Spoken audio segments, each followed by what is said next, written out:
Letter 21. The TT. Dear Lady Mary, in your letters, you are constantly underlying how you find the taste of the Turks to be so refined, albeit different from ours. This taste, which permeates every aspect of their lifestyle, revolves around those famous 4 F's of family, friends, food, and fine settings, and leaves none of us untouched. You certainly are right when you state that these people are not so unpolished as we represent them. 'Tis true their magnificence is of a different taste from ours. Yet there is one little particularity of Turkish culture that seems to escape the realm of this exacting refinement. It is what I call the Turkish touch, otherwise known as the TT.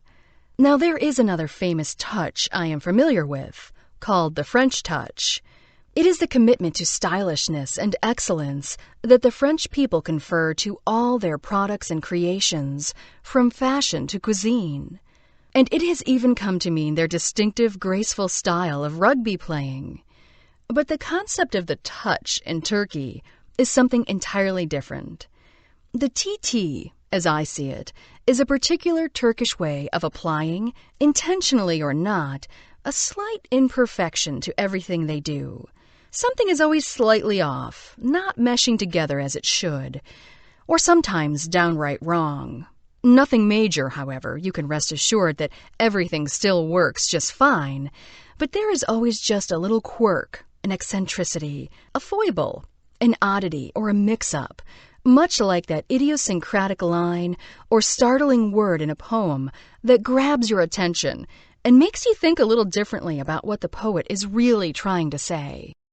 Most Turks tell me that this is not done intentionally, but yet it is on some level, for they appear to be uncomfortable when everything seems too faultless.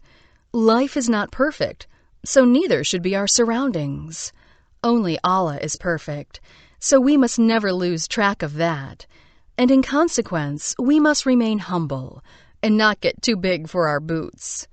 This is how I understand the way the TT works. It is a little prayer to the majesty of Allah.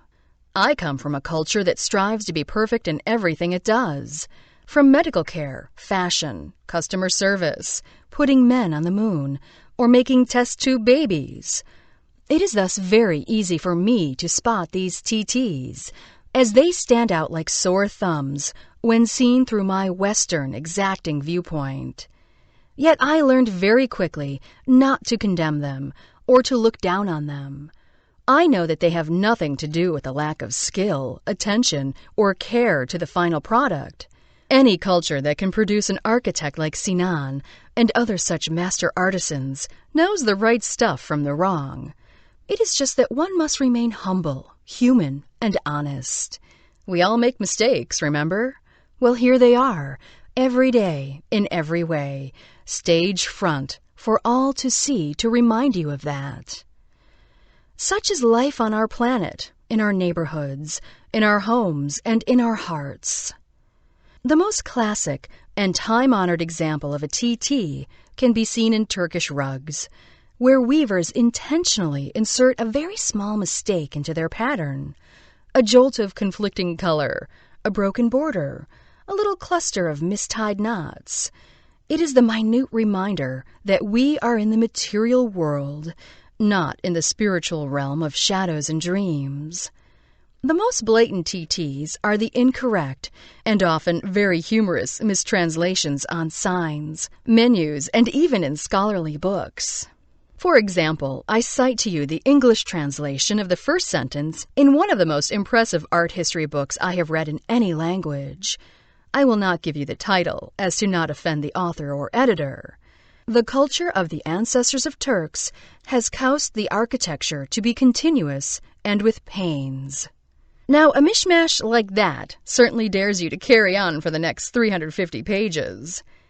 After an extensive and expensive 10-year renovation of the Bayezid Pasha Mosque in Amsaya, the inscription panel in English is filled with egregious mistakes. Or how about this gem, lifted from the official Turkish government tourist brochure from the town of Kahramanmaraş? describing the delicacy of their famous ice cream.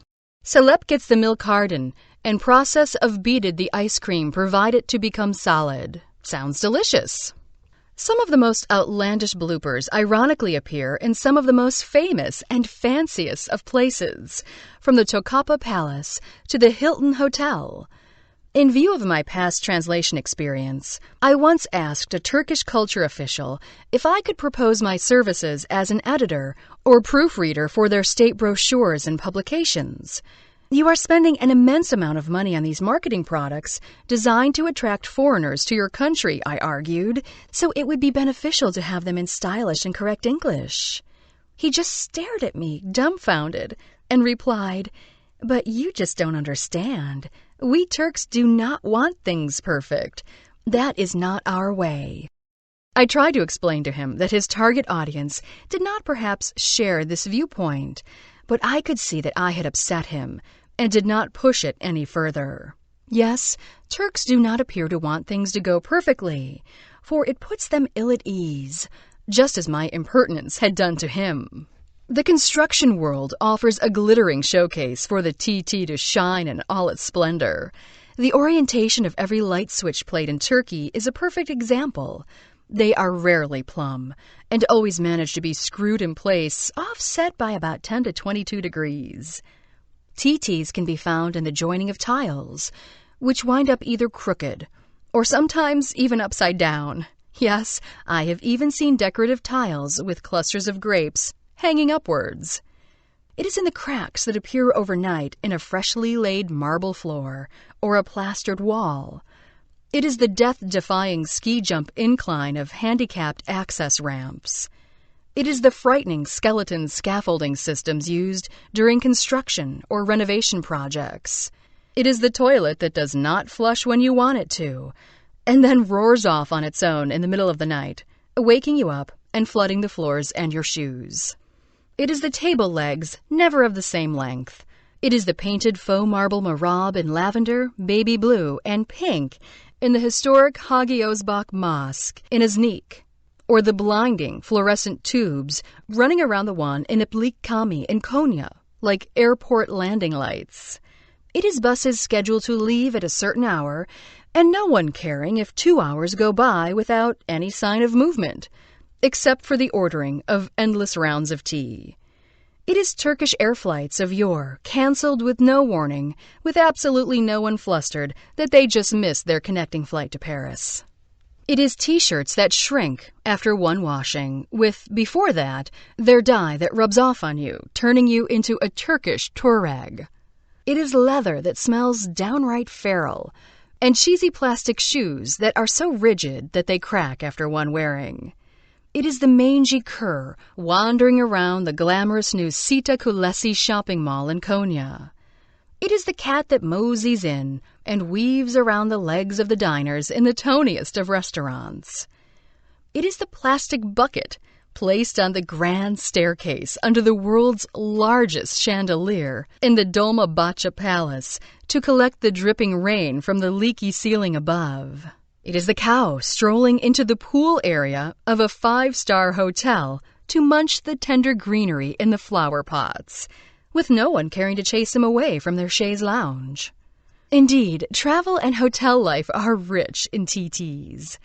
It would appear normal to have TTs pop up in the tiny, modest hotels of the provinces, but surprises are often in store for you in the 5-star luxury establishments.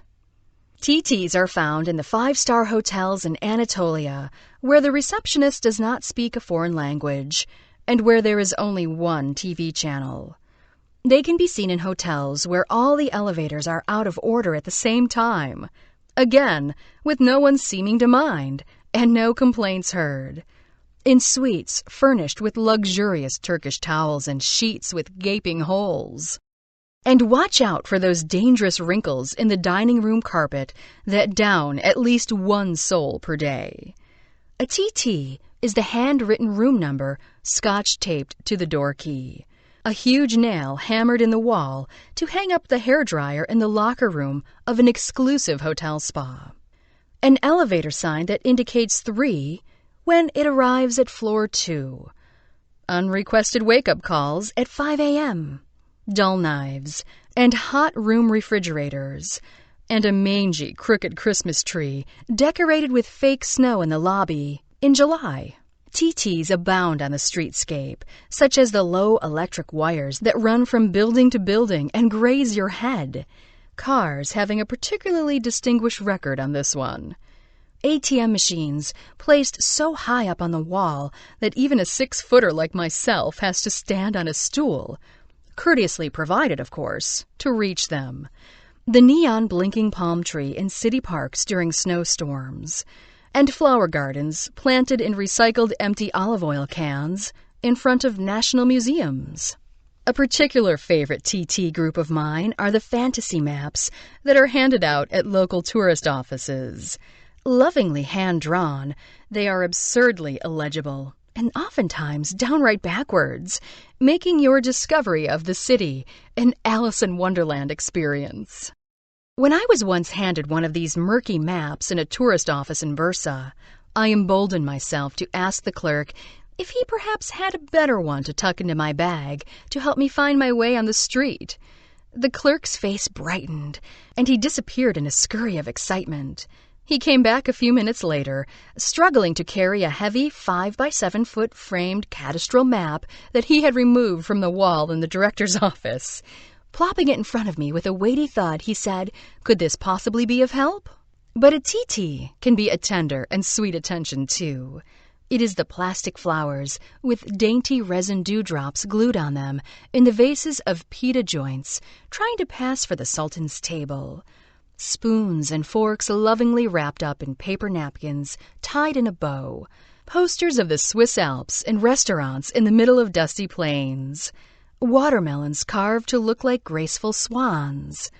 And in the blue flowered bathroom tiles decorating the inside of the Siirt Ulu Kami. Or a TT can be incongruous and astonishing, such as the muezzin's call heard at 4:09 one morning in Kars, giving way to a mesmerizing atonal fugue that haunts me to this day.